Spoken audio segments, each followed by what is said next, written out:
Time will tell. We are live. Yay! 90% sure. Okay, so there's mostly a yay. chance. Mostly yay. All right. Well, today's topic is Interview tips. And we've got a bunch. Perfect. yes. And we are 100% live now. Awesome. So first, since Connor, you're the I think only one of us that hasn't operated an interview yet, which will be changing soon. So I'd love to have you go first. What tips do you have to share from your interviewing days? As an interviewee, Yes. I think it's important to understand that the interview is also for yourself. Like they are interviewing you, but in a way you're also interviewing them. So if you talk to them and the place doesn't feel like a good match, you don't have to accept an offer if they give it to you. Because I've had that where like I've gotten a job interview and then during the interview I'm like, this is not the place I want to be, or like this doesn't line up with my values and the culture I want to be in. So I think, yeah, like, and understanding your value, like know what makes you great and what makes you different and really try to sell that. Don't try to be something you're not. Just like be who you are and really make sure that you sell that. Yeah, for sure. I think that's super important. And it's easy to forget when you're interviewing because you're like, I want this job. I want this job. Yeah. But the interview is a chance for you to figure out, do I really want this job or do I just want a job and this kind of showed up? Exactly. Yeah. It depends on your priorities. Like if you have other options, I would definitely, consider exploring them. Yeah. If you're like desperately looking for a job, then maybe it's okay, but I don't think you should shortchange yourself. For sure. And I know that I, as an interviewer, am always really impressed when someone will come into an interview and they'll have specific questions about the culture here, or they'll say something like, I saw this blog post about remote work on your blog, and I was wondering if you could, kind of elaborate more on this. Going in with really specific questions about what you want in a workplace, I think is really, really helpful. And it shows the interviewer, it's a very non-flashy way to show the person interviewing you that you did do your research. All right, what about you, Quinn? Yeah, I mean, I think my biggest tip is the research. Do research on the company so you know what questions to ask, not just like about the organization itself, but like about the position, and do research on the position that you're applying for in general. Know what the average salary is, know what the average benefits are that you should be getting so that you don't end up shortchanging yourself on accident because you weren't totally sure what the average was and you didn't realize they were way too low, or were they way too high or right or whatever. Yeah. Yeah, doing research is huge and really arming yourself with that. Yeah, I think it's good to like know what you're getting yourself into as well. Like showing up with a sense of confidence and because you don't know what the interviewer is going to ask you. So having at least some concept of like what they do and how they operate, I think is really important. Yeah, I've definitely had interviewees come into an interview and ask me what we do. And there was a time when I was like, oh, maybe we need like our website to be better so that they could maybe they couldn't find that information when we were in kind of our real startup-y days. But if the company you're interviewing for has a website that has anything along the lines of a what we do page, and you go into the interview and ask what they do, like that's not good. That is a very quick way for the interviewer to instantly be like, oh, you didn't put like any time into preparing for this.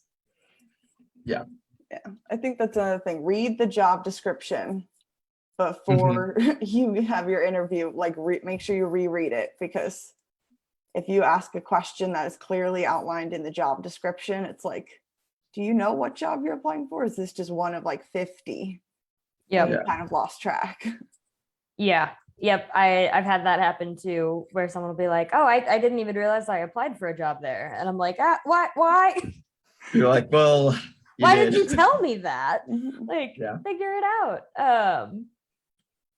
Yeah, that's not great. I think another thing is, how like there's that kind of saying where like if you meet one really mean person in the day, that was probably a mean person. But if everyone you meet in a given day is really mean, the common denominator might be you. Yep. Keep that in mind when you're talking about previous employers. Yeah, you don't want Because even if it was not a great experience, if every single question about your past experience leads back to, oh, I hated working there because of this and this and this, and they were so terrible and all of that, and that happens over and over and over again with your work experience, it can kind of start to be like, okay, well, are you going to talk about us like that if we hire you and then you don't like it here? Yeah. Or you leave for whatever reason? Like, did you actually have all of those bad experiences, or is the common denominator maybe you? Yeah, it's like you don't want to hear someone say that. Yeah. It'd be like going on a date and then they talk about their exes, and you're like, this is like, let's talk about this. Yeah. Like I understand talking about past experiences, but I think it's important to, it's a good quality to be able to find the good in things, even if they're bad. Yeah. Well, so, and I like that comparison to dating, because it's dating for your career, right? Yes. You're both kind of trying to figure out, is this going to be a good fit? Are we going to work well together? Are we going to be a good team? And yeah, if all you're doing is talking about how awful your past experience is, that's probably not going to look great on you. So if you do have a really just genuinely terrible work experience that's on your resume that you just really didn't love, consider preparing before the interview sort of a canned sentence or two that expresses why you're looking for new work, but in a positive way. So for example, if you're really frustrated at a job because the schedule isn't working for your preferred lifestyle and they expect you to be available 24/7, instead of going in with they expect me to be available all the time and blah, blah, blah, blah, and just really ranting about it, go in with, I decided I would really like to move to a job that has more flexible hours. Yeah. And that way you're framing it as a positive about the new job instead of as a negative about the old job. Yeah, there's a way to spin it. There's a way to spin a lot of things. Yeah. I think it's important to go in to an interview with a few stories or experiences in mind, like your key experiences, and then you can almost twist the answers to fit a lot of different questions, because people are always like, oh, I need like a different answer for each question. It's like, no, honestly, you only need a few answers for all the questions. You just need to be able to know how to apply that answer to those questions. So there's like so many different things you can get asked. So like, just try your best to know what your best experiences and strengths are, and then know how to like just use those every time. Yeah. Well, and everyone asks very similar questions for the most part. At least a couple of them are about your past job experience. Yeah, teamwork. About your teamwork. Yeah. Yeah. It about teamwork, or like a time you overcame a challenge, is a classic question. Yeah. Yeah. I think that's a great tip. Practicing those super common questions, because even if they don't ask those exact questions, they're probably going to ask something within that ballpark. And we learned about this thing in college that I don't. It's a good place to start. I don't strictly use it, but it's called the STAR method, and it's situation, task, action, result. It's kind of like a guide on how to answer a question like that. So you tell them the situation, and then you tell them what you had to do in the situation. Then you tell them what you did, which is the action, and then you tell them like what was the result of that. And it's a good way. So like, it's a good way when you're asked a question, you have to answer on your toes. Like you can use that as a framework. Doesn't mean you need to like literally be like the situation was the task. You don't need to say that, but like kind of having it in your mind, I think helps. Especially when you get through. Make sure you answer the question fully rather than just be like, no, it was good. Yeah. It's good too when you're throwing like a curveball question and you're like freeze up and you're like,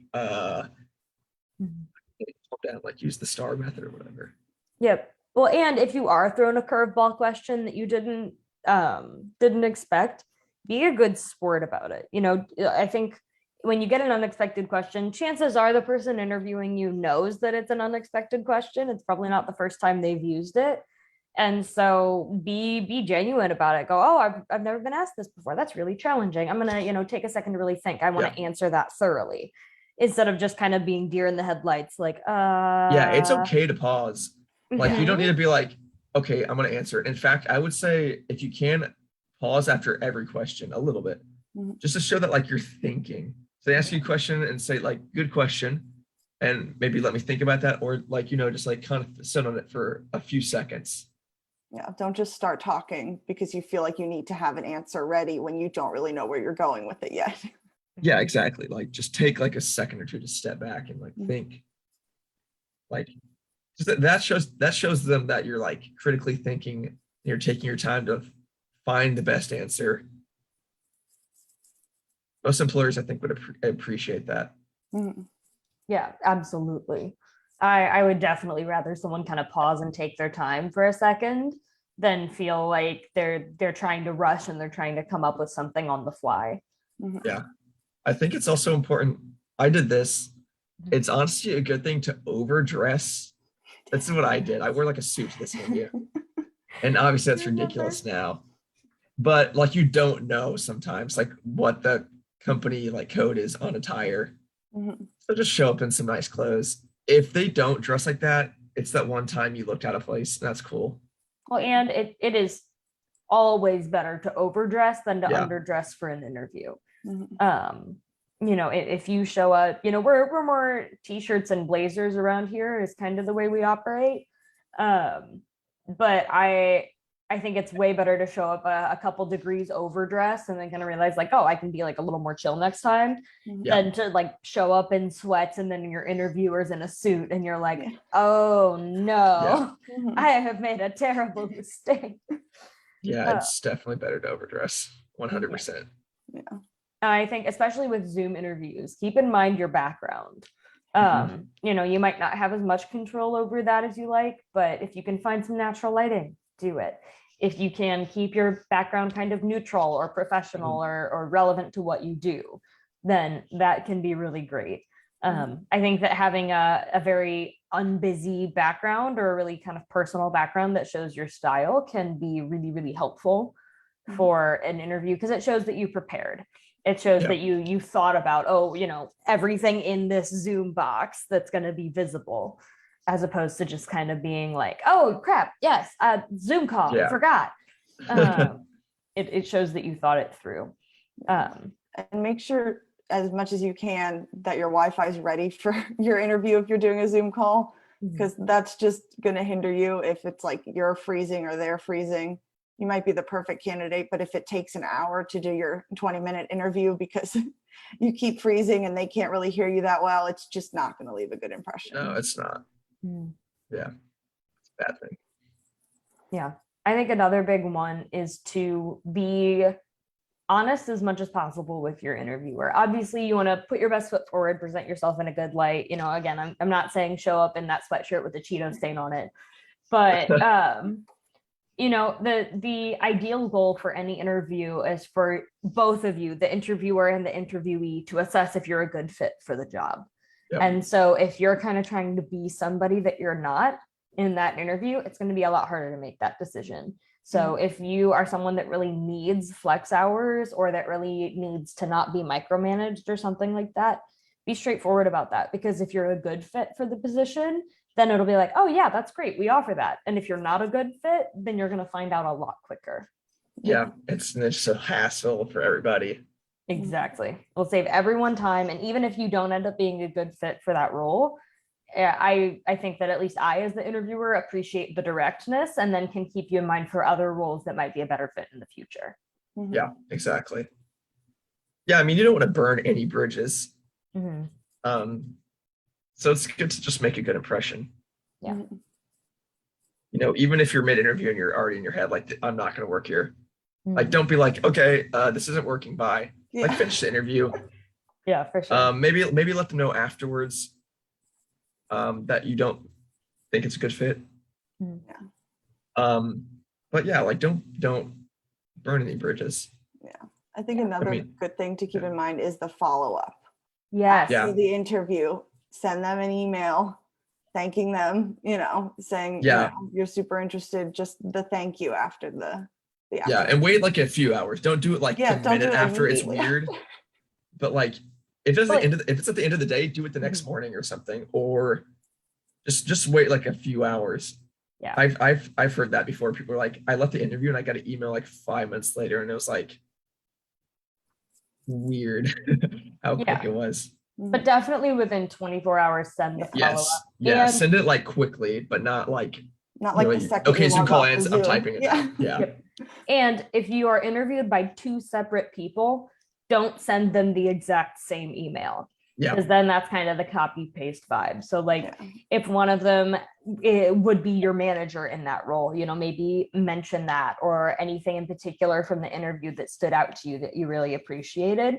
Try to customize it a little bit. It doesn't need to be complicated. It can just be a few sentences, but really try to customize it enough, just like with a cover letter. You don't have to reinvent the wheel for every application, but customize it enough that they're like, oh, this was for this one.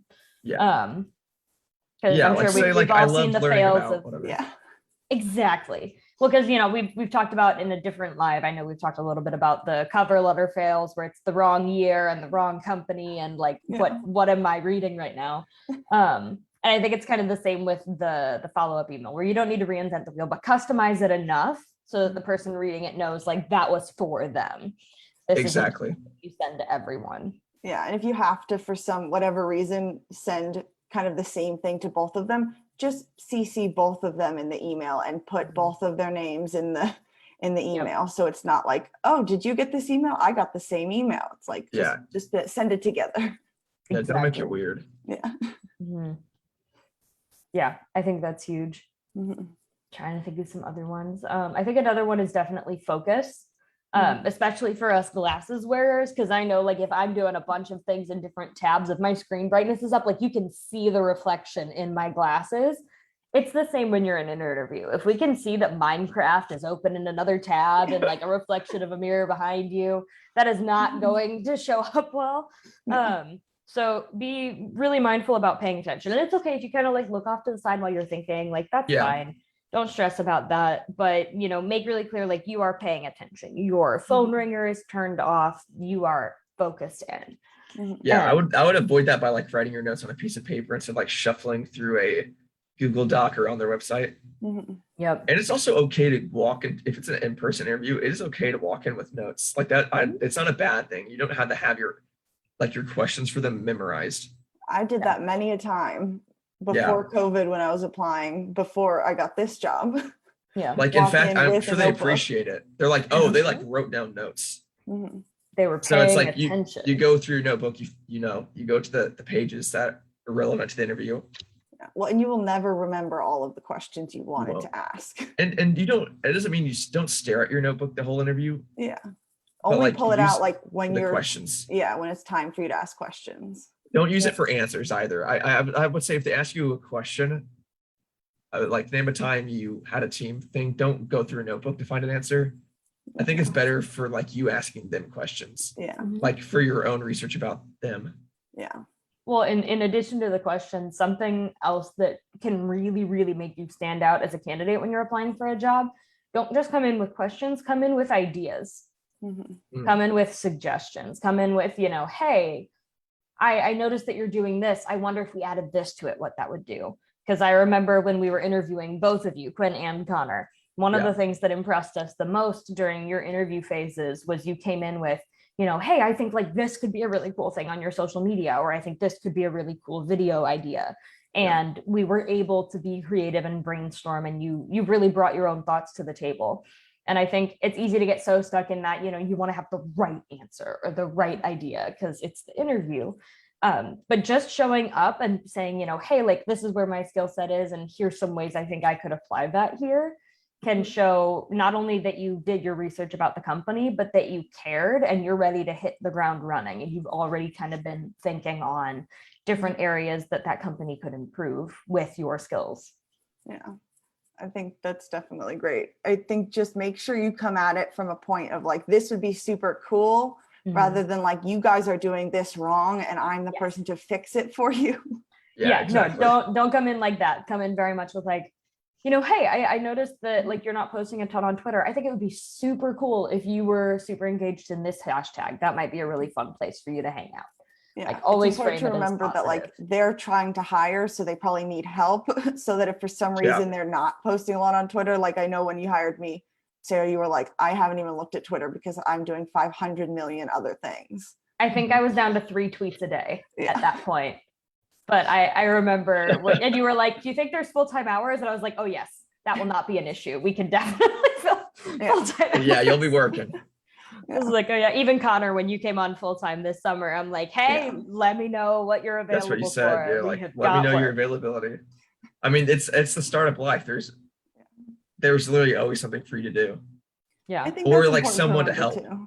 too. Mhm. Yeah. And I think even if you're not in a startup, even if you're in a larger scale business, take that initiative. Say, hey, I've got a couple extra hours in my week. I'd love to take on a new project, or what skills can I be learning with that time that will grow me? Show that you're interested. Yeah, or if it's like, Mhm. if you're like starting out and someone's like, hey, like me and Quinn are gonna go do this. Like, Sarah, if you want, you can tag along. Just say, yeah, just be like, yeah, just tag along. Mhm. It's Watch good to and learn new learn. things. Yeah. Yeah. Or just be like, they're just it's like be emotional support Mhm. or something. It's good just to like, exist. Yeah, just to kind of be around. Even just Yeah. it helps you learn the business faster It when you does, get yeah. experience. I think Yeah. something that's beneficial if you're in person, it's difficult to do, and I don't know how you do it well virtually, but talking to other employees while Mhm. you're there, while they're walking you back, you can just say, do you mind if I, walk around the office after my interview? And just talk to other employees, ask them questions, ask them what they do, what they Mhm. like to do, that will Yeah. really help give you a really good feel. I've never heard that one. I love that idea. Mhm. Love that idea. I think the closest we've come is usually toward the end of our interview process. Sometimes we'll have someone like join our virtual office or join our Mhm. weekly team meeting, something like that, or even just a department meeting to kind of get them into the culture. But yeah, virtually that is a little bit harder to execute Yeah, for you sure. shouldn't like find them and be like, do you like your job? I'm applying. Yeah, you don't be weird. Yeah, Yeah. but like if you're in person, when you're just walking by, introduce yourself, ask them what they do Yeah. at the company. You'll get Like, a hey, I'm really good Connor, feel. shake their hand. Yeah. I'm applying for this position. Like, what do you do here? Yeah, that'll Yeah. give you a really good feel of the company culture. Yep. And I think another thing is leverage connections without making that all you are. Yeah. So like if someone that already works there, you could be like, hey, yeah, this person thought that I'd be a great fit. Like, I'd love to be able to work at the same place. I've heard great things. That's great. But if you have friends that are like reaching out repeatedly on your behalf about your application, that can definitely be really awkward as the person kind of managing the hiring campaign to be like, I can't disclose that to you. You aren't the applicant. Yeah. And or being like, oh yeah, I know this person, and kind of just expecting that to be your whole application and that's enough, because it can definitely help you get in the door. There's absolutely benefit for that if you know someone that's already in that industry or that's worked with that company before and had a good experience. Absolutely bring it up, but also be prepared to back it up with your own experience and your own thoughts and your own abilities. Yeah, one good way to do that is to have the person like pass your resume along and then leave it at that. Yeah. Yep. So the person that gets the resume, it like knows that someone in the company trusted you enough. Like, leave it at that. Don't make it more about that, because they already know. Like, you already have your foot in the door. Because I would definitely take a resume seriously if one of my coworkers was like, this person. Like, you would instantly take it seriously, but don't make it like, okay, well. Yeah, that's not a guarantee that you've got the job because someone passed it along. But it can help you get your foot in the door. Yes, it's a good way to get your foot in the door. And if you can't do the resume pass along, list them as a reference on your resume. And list that they work currently at that company or their experience when they were at that company. Yeah, it depends on how big the company is. Yeah. Here you can probably just DM your friend on LinkedIn and be like, hey, you work there. I want to be there. If it was like Apple, you probably need to, because I'm sure that's just massive. But yep. All in all, another thing, show up hydrated. Yeah. If I can't hear you during the interview, that will be difficult for everyone involved. Mhm. it will just end up frustrating for everybody. So, you know, show up, have, you know, drink plenty of your water beforehand, be really prepared. Yeah, be hygienic, like brush your teeth, obviously. Yeah. Yeah. You don't need to be like, you know, dress the nines or whatever, but like, or prepared, but like show that you put a little bit of time into your appearance, like your hair's done nicely, you brushed your teeth. Show that you put effort in because you want the job, not like, oh, I forgot I had this interview and I just woke up 10 minutes Yes. ago. I guess I'll Yeah. still do it. Like, Yep. Yeah. And I know I've said this to both of you at different times. A lot of the time with applicants, it's if I can tell you didn't put any effort into applying or interviewing, I'm not gonna put then a ton of my effort and time into really detail assessing every single moment of the interview and the application. mhm. You kind of set the tone for how serious you are as a candidate. And so if you come in with a cover letter that lists the wrong company, I'm probably not going to That's set bad. aside 30 to 45 minutes of my time to interview you because you didn't that's even bad. know what company you were applying for. First And that's an impressions are issue. so important. Yeah. Exactly. Whereas if you have a cover letter and you address me by name or you address a couple of us by name and you're like, here's why I want to work at Content Cucumber, here is what I care about, here's what I think I have to offer, and like it's really specific, then I'm like, oh, okay, like let's talk more. Like you clearly did your research, you care about this, you're actually interested. You're not just like, this is a job I would like to Yes. work. Yeah. Yeah. Exactly. Mhm.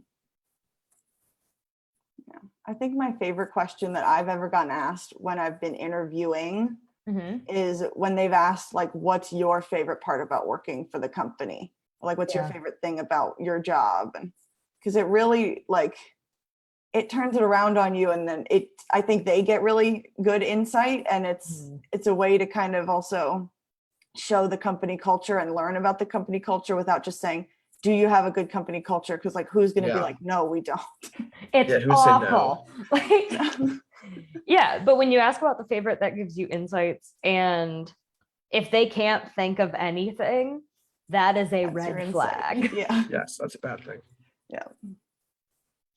No one will tell you they have a bad company culture. Yeah, no one's gonna I say mean, Yeah. Well, And the if same they way no do, one's going to be that's like, very oh, I'm nice. terrible at taking feedback. I don't Yeah. take feedback from anyone well. Like, no one's going to come out and say that. Mhm. Exactly. Awesome. Do we have any other tips to share with our audience? Mhm.